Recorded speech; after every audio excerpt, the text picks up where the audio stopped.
تو اللہ کا شکر ہے اس پلیٹ فارم سے کتاب و سنت کی آواز بلند ہو رہی ہے الحمدللہ. ہم آپ کے بابوں کو بالکل نہیں مانتے اس لیے کہ آپ بھی دوسروں کے بابوں کو نہیں مانتے. کوئی چھوٹا سا پیر آیا ہوا ہے آج کل, اس کا نام ہی میرا خیال ہے چھوٹا پیر کے نام سے مشہور کیا ہوا ہے. تو وہ جو بچہ ہے اس نے بھی وہ تقریر رٹ لی. بس یہ بچے اسی طرح کے ہیں, اس سے زیادہ شیاطین بچے ہم ہوا کرتے تھے جب ہمارے استاد ہمیں قرآن و سنت کے خلاف تعلیمات دیا کرتے تھے, کیونکہ وہ بھی کیا دن تھے, ہم بھی ایک جن تھے. آج ہم دیو ہیں, جنوں کے بھی پیو ہیں. ہم بھی بریلوی رہے 31 سال تک. یہ ساری شیطنت, یہ سارے غلیظ عقیدے اور رسول اللہ صلی اللہ علیہ وآلہ وسلم کی محبت کو ایکسپلائٹ کر کے شرکی عقیدے امت کو سکھانا اور پھر اسے رنگ یہ دینا کہ جو ان عقیدوں کو نہیں مانے گا وہ گستاخ رسول ہوگا. تو جن کے بزرگ رسول اللہ صلی اللہ علیہ وآلہ وسلم کے عقیدہ شفاعت کے اوپر ڈاکہ مارے, وہ ہمیں سمجھا رہے ہیں کہ جی انجینئر صاحب جو ہیں وہ شفاعت رسول کے عقیدے کو نہیں مانتے. واہ واہ واہ. پہلے اپنے گھر والوں کی خبر لو بھائی, تمہارے عقیدے جو ہیں وہ گستاخانہ ہیں, تمہارے بزرگوں کے عقیدے گستاخانہ ہیں, اور آج تک تم لوگ ان کو چھاپ رہے ہو. اور یہ جو ہے نا انٹرنیشنل بابا ہے فرید الدین عطار, تذکرۃ الاولیاء کتاب, یہ دنیا میں جتنے قصہ کہانیاں آپ کو سننے میں ملتی ہیں نا, خواہ وہ مصباحی صاحب سنا رہے ہوں, الیاس قادری صاحب سنا رہے ہوں, ثاقب رضا مصطفی صاحب سنا رہے ہوں, یا یہ جمال الدین قادری صاحب سنا رہے ہوں, یہ ساری کہانیوں کا جو انوینٹر ہے نا وہ فرید الدین عطار ہے. آج سے آلموسٹ کوئی 800 سال پہلے وہ فوت ہوا. فوت کیا ہوا, 627 ہجری میں منگولوں کے ہاتھوں قتل ہو گیا, اور نگاہ مار کے منگولوں کو غائب نہیں کر سکا. اور آج ان منگولوں کی اولاد انجینئر محمد علی مرزا, اس کو اللہ تعالیٰ نے اسلام کی دولت سے مشرف کر کے ان بابوں کے اوپر مسلط کیا ہے, اور یہ سارے کے سارے بابے فیل ہیں. میرا ایک نعرہ انہیں لے ڈوبا ہے, میرے نبی سا ہے ہی کوئی نہیں, تیرے بابے تھے شاہی کوئی نہیں.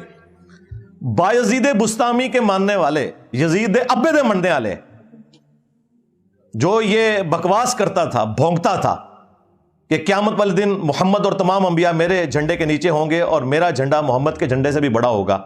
اب یہ بات میں اس لیے کر رہا ہوں کہ یہ لوگ اس بات کو مانتے ہیں, یہ انکاری نہیں ہے. ابھی فتویٰ صرف مفتی منیب صاحب نے چشتی رسول کے اوپر دیا ہے.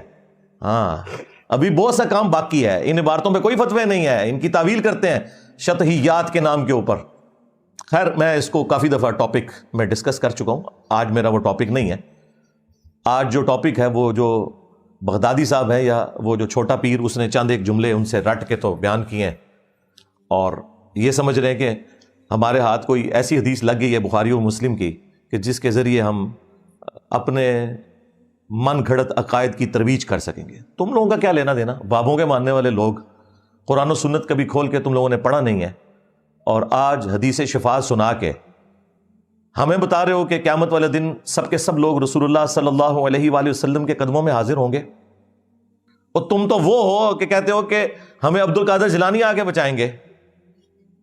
اسی بغدادی نے کہا تھا نا, چھڑ دو عبد القادر پہ گیا جائے. ہاں, دوسری طرف یہی آپ کو وہ حدیث شفاعت سنا رہا ہے. بھئی جس دن انبیاء کا یہ حال ہے کہ وہ نفسی نفسی کہہ رہے ہیں, تو وہاں عبد القادر جیلانی کیسے بیچ میں پڑ سکتا ہے؟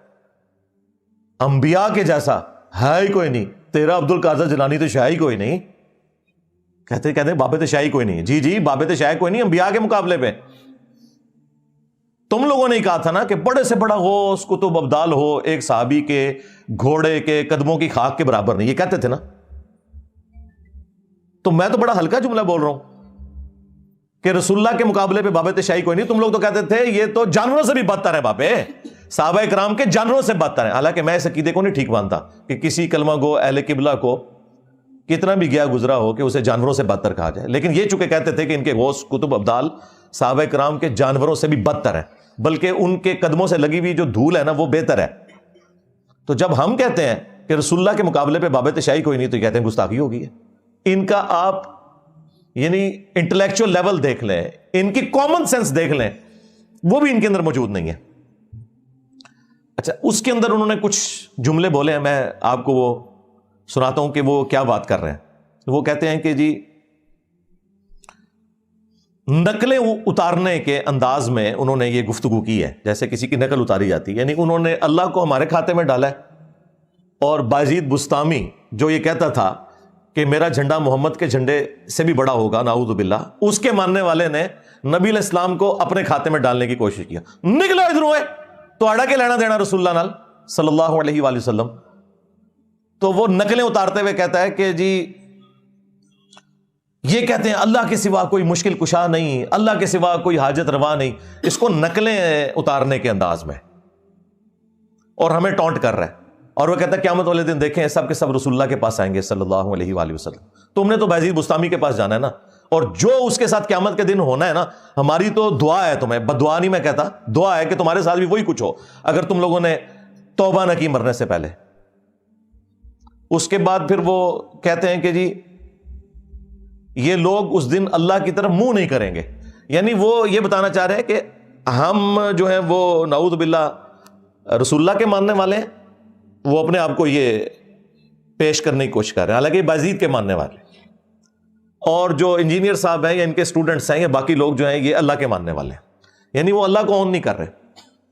اس کے بعد وہ کہتے ہیں کہ یہاں یہ لوگ سفارش کے منکر ہیں، اور وہاں یہ انبیاء کرام علیہ السلام سے ہوتے ہوئے رسول اللہ تک پہنچیں گے صلی اللہ علیہ وآلہ وسلم. جی ہم نے تو وہاں ہی پہنچنا ہے، آپ نے جانا ہے بایزید بستامی کے پاس، اور جدھر اس نے جانا ہے نا اس نے تمہیں بھی اپنے ساتھ ہی وہاں لے کے جانا ہے، نہ سو ادھروں. پھر اس نے ایک جملہ اس میں بولا، وہ کہتا ہے کہ جب یہ انبیاء کرام علیہ السلام سے ہوتے ہوئے لوگ پہنچیں گے نا رسول اللہ تک، تو آدم علیہ السلام بھی اللہ کے پاس نہیں بھیجیں گے بلکہ نوح علیہ السلام کے پاس بھیجیں گے.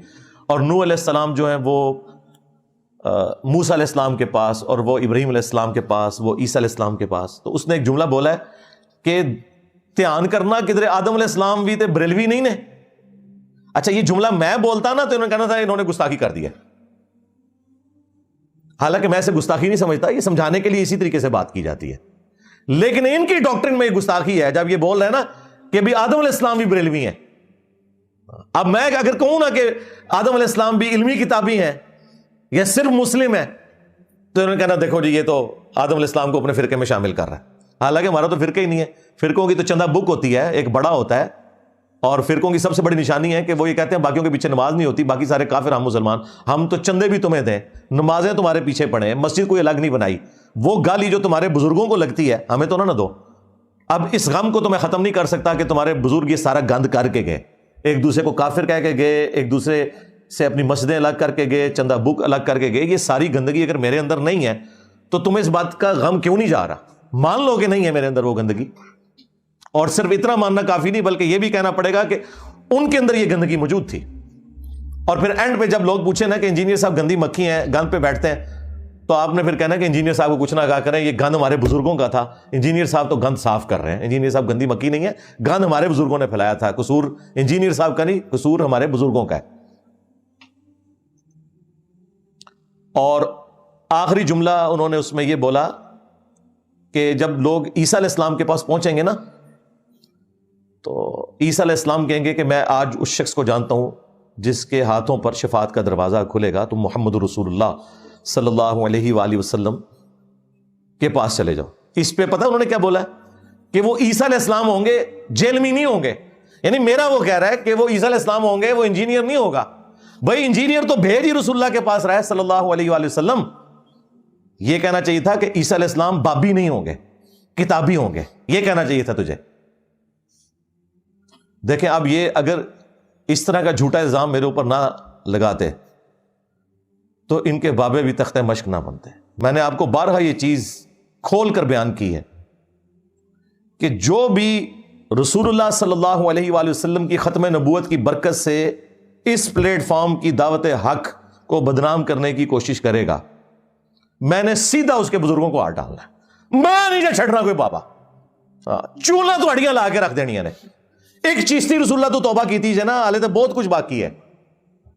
ایک ایک چیز سے توبہ کرو گے انشاءاللہ تعالی.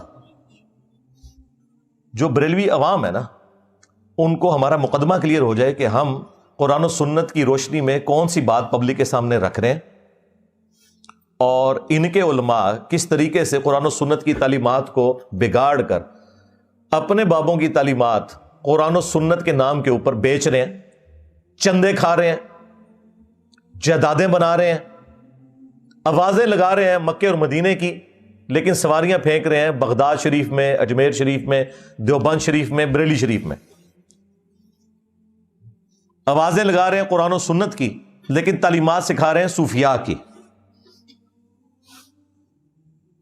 اور سب سے بڑھ کر انہوں نے غداری اتنی بڑی کی ہے کہ نام لیا ہے اللہ اور اس کے رسول کا عز و جل و صلی اللہ علیہ وآلہ وسلم، اور تعلیمات بالکل قرآن و سنت کے اپوزٹ پھیلائی ہیں۔ اس لیے لوگ کہتے ہیں کہ جی جناب یہ انجینئر صاحب نے آ کے جو باتیں کرنی شروع کی ہیں اس سے تو لگ رہا ہے کہ پرانے سارے غلط تھے۔ جی آپ کو اب کیسے سمجھائیں کہ وہ غلط تھے؟ وہ ایک ہمارے جو مرشد پاک ہیں مصباحی صاحب، وہ کہہ رہے ہیں کہ جی میں نے تو زندگی میں سوچا بھی نہیں تھا کہ ہمارے بزرگوں کو کوئی برا کہے گا، اور دیکھیں وہ روایتیں جو ان کے بارے میں تھی وہ ہم پہ فٹ کر رہے ہیں کہ جی ایک زمانہ آئے گا لوگ جو ہے اسلاف کو برا کہیں گے۔ غدار ہیں یہ لوگ، یہ تو درمیانے لوگ ہیں۔ اسلاف میں بتاتا ہوں کون ہے۔ اسلاف ہیں ہمارے اہل البیت علیہم السلام، صحابہ اکرام علیہم رضوان، تابعین، تبع تابعین، اور اس کے بعد ائمہ محدثین۔ یہ ہیں ہمارے اوریجنل بابے، امام بخاری، امام مسلم، جنہوں نے اپنے نبی کے ساتھ غداری نہیں کی۔ تمہارا کیا لینا دینا ان بزرگان دین کے ساتھ؟ تمہارے تو بزرگ ہی اپنے ہیں۔ دھوکہ دینا بند کرو۔ تو بھائی جو لوگ رسول اللہ کے ساتھ غداری کریں گے تو اللہ تعالیٰ نے تو بدلہ لینا ہے۔ اِنَّا كَفَيْنَاكَ الْمُسْتَهْزِئِينَ، اے نبی آپ کا ٹھٹا اور مذاق اڑانے والوں کے مقابلے پر ہم آپ کو کفایت کریں گے۔ ہاں یہ اللہ کا وعدہ تھا، اور دیکھیں اللہ تعالیٰ نے اپنا وعدہ کیسا پورا کیا۔ 1200 سال میں انہوں نے جتنی عزت اویل کی تھی نا، 12 سال کے اندر اللہ تعالیٰ نے ان کی مٹی پلید کر کے رکھ دی ہے۔ کتنی بڑی بلا ان کے اوپر چھوڑ دی ہے۔ میرے نبی سا ہے ہی کوئی نہیں، تیرے بابے تھے شاہ ہی کوئی نہیں۔ اب یہ وکٹم کارڈ نہ کھیلو کہ جی ہمارے اسلاف کو برا کہہ رہے ہیں۔ وہ اسلاف ہے ہی نہیں ہے بھائی، وہ درمیان کے لوگ ہیں۔ یہ وہ اسلاف ہیں جنہوں نے صحابہ کے ساتھ، اہل البیت کے ساتھ، اور سب سے بڑھ کر رسول اللہ کے ساتھ غداری کی ہوئی ہے صلی اللہ علیہ وآلہ وسلم۔ انہوں نے اپنے اسلاف کے ساتھ غداری کی ہے۔ ہم صرف ان بابوں کو مانتے ہیں جو کتابوں کو مانتے ہیں۔ جو کتابوں کے غدار ہیں ان بابوں کے لیے کوئی عزت نہیں ہے۔ اور یہ جو اکثر لوگ کہتے ہیں نا جی وہ انجینئر صاحب دیکھیں قرآن پاک میں ہے کہ لوگوں کے جھوٹے خداؤں کو برا نہ کہو کہ وہ تمہارے سچے خدا کو برا کہیں گے، تو آپ ذرا ان کے بابوں کے اوپر ہاتھ ہولا رکھا کریں۔ اچھا اس کا مطلب یہ ہے کہ آپ ہمیں یہ کہنا چاہ رہے ہیں کہ ہم جن کے بابوں کو چھیڑ رہے ہیں یہ کسی اور دین کے ماننے والے ہیں؟ یہ آج بابوں کے ماننے والے یہودی ہو جائیں، کرسچن ہو جائیں، ہندو ہو جائیں، ہم ان کے ساتھ اسی کے تحت ڈیل کریں گے۔ وَلَا تَسُبُّوا الَّذِينَ يَدْعُونَ مِن دُونِ اللَّهِ فَيَسُبُّوا اللَّهَ عَدْوًا بِغَيْرِ عِلْمٍ، کہ لوگوں کے جھوٹے خداؤں کو برا مت کہو۔ لیکن جب تم ہمارے خدا کا نام لوگے، ہمارے نبی کا نام لوگے، تو پھر تمہاری سزا ہوگی غداری والی۔ آج بھی جو یو این او میں قیدیوں کے جو احکامات ہیں نا چارٹر کے اندر، جو ان کے حقوق ہیں، وہ مخالف فوج کے قیدیوں کے لیے ہیں۔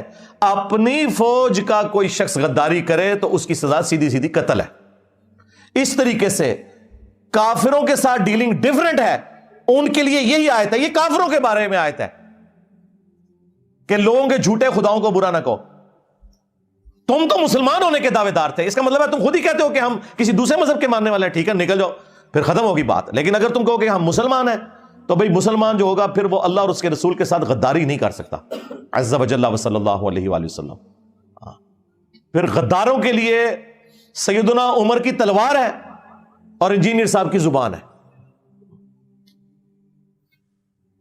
اللہ کا شکر کرو کہ حضرت عمر نہیں ہے، ورنہ قبریں اکھڑواتے تمہارے بزرگوں کی، جنہوں نے اپنے ناموں کے کلمے پڑھائے، جنہوں نے رسول اللہ کی شان میں گستاخیاں کی۔